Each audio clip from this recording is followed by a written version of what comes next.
The year was 2047, and humanity stood on the brink of its greatest triumph.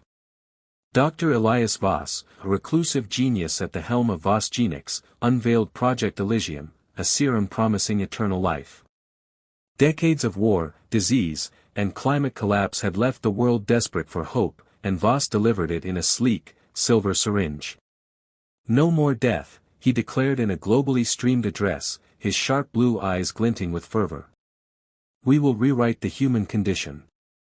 The serum, dubbed E13, was derived from a rare deep-sea fungus discovered in the Mariana Trench. It rewired cellular decay, halting aging at the genetic level. Early trials on lab rats were miraculous, gray fur turned glossy, cataracts cleared, and lifespans tripled. Human trials followed, shrouded in secrecy at VossGenix's fortified lab in the Nevada desert. Volunteers, mostly terminally ill patients, signed away their lives for a chance at eternity. The world watched, breathless. But eternity came with a price. On October 13, 2048, the first scream echoed through the lab. Patient Zero, a 62-year-old woman named Margaret Hale, had been stable for months. Her cancer was gone, her skin youthful, her mind sharp. Then, overnight, she changed. Her eyes clouded to a milky white, her veins blackened beneath her skin, and her screams turned to guttural snarls. Security footage later showed her lunging at a technician, teeth sinking into his throat. Within hours, he was like her, mindless, ravenous, unstoppable. The lab locked down, but it was too late. An intern, panicked and infected, slipped through a service tunnel. By dawn, the Nevada desert had its first horde. The Eternity Plague, as it came to be called, didn't follow the rules of any known disease. It wasn't a virus or bacteria, it was the E13 serum itself, mutating in human hosts. The fungus at its core had evolved in the abyss, designed to endure, not to coexist. In humans, it hijacked the nervous system, shutting down higher thought while amplifying primal instincts. The infected didn't die, they transformed. Skin grayed, muscles twitched with unnatural strength, and hunger became their only drive. The spread was exponential. A single bite transmitted the serum's corrupted cells, turning victims in minutes. Las Vegas fell in 3 days, its neon lights flickering as hordes overran the strip. Los Angeles followed, then Phoenix, Salt Lake City. Air travel carried it overseas, London, Tokyo, Mumbai. Governments scrambled, but the serum's promise had already lured millions into VossGenix clinics worldwide. Each dose was a ticking bomb. By 2049, civilization was a memory. Cities became graveyards of shattered glass and gnawed bones. Survivors learned fast, the infected, zombies, as the old movies called them, hunted by sound and smell. They didn't tire, didn't sleep, didn't stop. A scratch was a death sentence, a bite was quicker. In the ruins of Boise, Idaho, a ragtag group of survivors carved out a fragile existence. They called themselves the Remnant, led by Kane, a former paramedic with a buzz cut and a scar across her cheek from a close call in the first wave. She'd seen the plague's birth up close, her brother had been a VossGenix guard, dead before the world knew what hit it. Now, she carried his pistol and a burning need to keep breathing.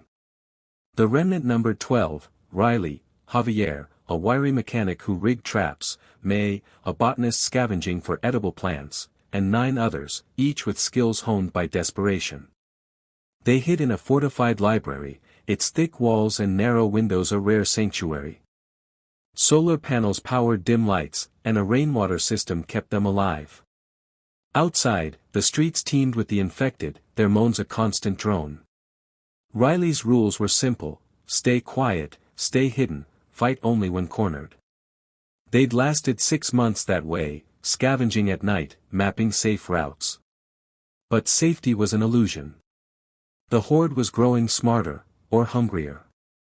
Last week, Javier swore he saw one pause, sniffing the air like a hound, before charging their decoy noise trap. The old tricks wouldn't hold forever. The turning point came on a frigid January night in 2050. May returned from a scouting run, her face pale. "There's a signal," she whispered, clutching a battered radio. "A broadcast. Someone's out there." The group crowded around as static crackled into words. "This is Sanctuary, broadcasting from the Rockies. We have food, walls, a cure in progress.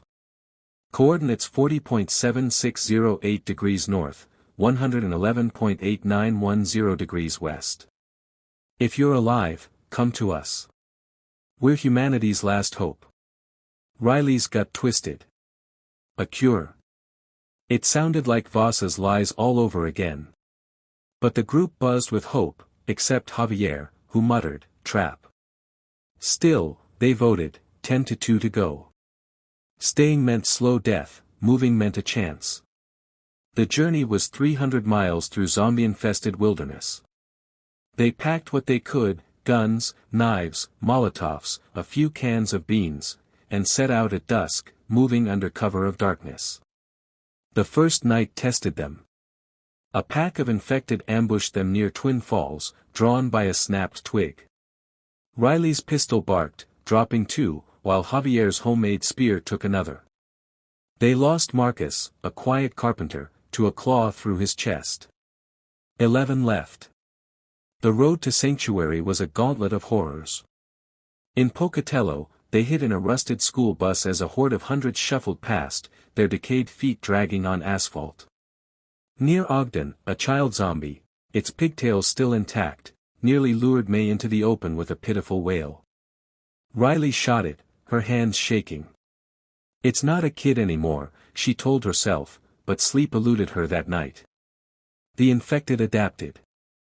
Some climbed trees, dropping onto prey. Others moved in packs, coordinated by low growls. Riley's group fought back with guerrilla tactics, luring hordes into ravines with noise, then torching them with scavenged gasoline. Each mile cost blood. By the time they reached the Wasatch Range, only 8 remained.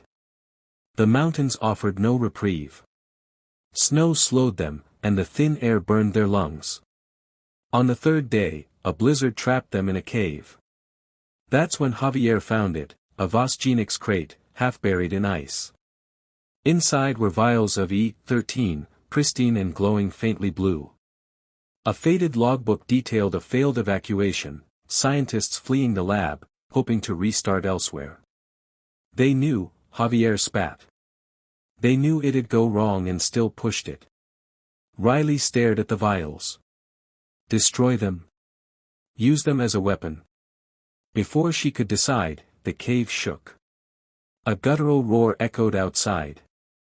The horde had found them. The cave became a battlefield. Dozens of infected poured in, their milky eyes glinting in the firelight. Riley's group fought with everything, bullets, blades, a Molotov that set the entrance ablaze. May crushed a vial of E13 underfoot, hoping it'd do something, anything. It didn't, just more proof the serum was a curse. They held the line for hours, but the numbers were endless. Javier fell, his traps overrun. May took a bite to the arm, sobbing as Riley severed it with a hatchet. 5 left. Dawn broke, and the horde thinned, driven back by sunlight's glare. Riley led the survivors out, limping, bleeding, but alive. Sanctuary loomed ahead, a walled compound carved into a cliff, its gates guarded by snipers. The broadcast hadn't lied. Inside, they found 200 souls, scientists, soldiers, families. Dr. Lena Patel, a former VossGenix defector, greeted them. "We're reverse engineering E13, she said. "A cure's close. We just need time." Time was a luxury they didn't have. The horde tracked them, drawn by the scent of the living. Days later, Sanctuary faced its first siege. Riley joined the defense, her pistol a lifeline. They held, but barely. Each night, the infected returned, smarter, stronger. Months passed.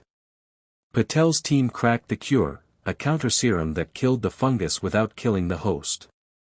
But production was slow, and the horde grew. Riley led raids to scavenge supplies, losing friends but never hope. By 2051, they'd cured a dozen infected, proof humanity could reclaim itself. The final battle came unannounced. Thousands of zombies stormed Sanctuary, a tidal wave of gray flesh. Riley stood on the wall, firing until her ammo ran dry, then swinging a machete. Beside her, cured survivors fought too, living proof of the cure's power. The Remnant and Sanctuary held, barely, as the sun rose over a field of corpses. Years later, Riley stood atop the cliff, gray streaking her hair. The Eternity Plague wasn't gone, pockets lingered, a reminder of hubris, but humanity endured. Sanctuary grew into a network of outposts, the cure spreading slowly. Voss's dream of eternity had birthed a nightmare, but from its ashes, Riley's remnant forged a new dawn. The fight wasn't over. It never would be. But as long as they breathed, they'd keep swinging.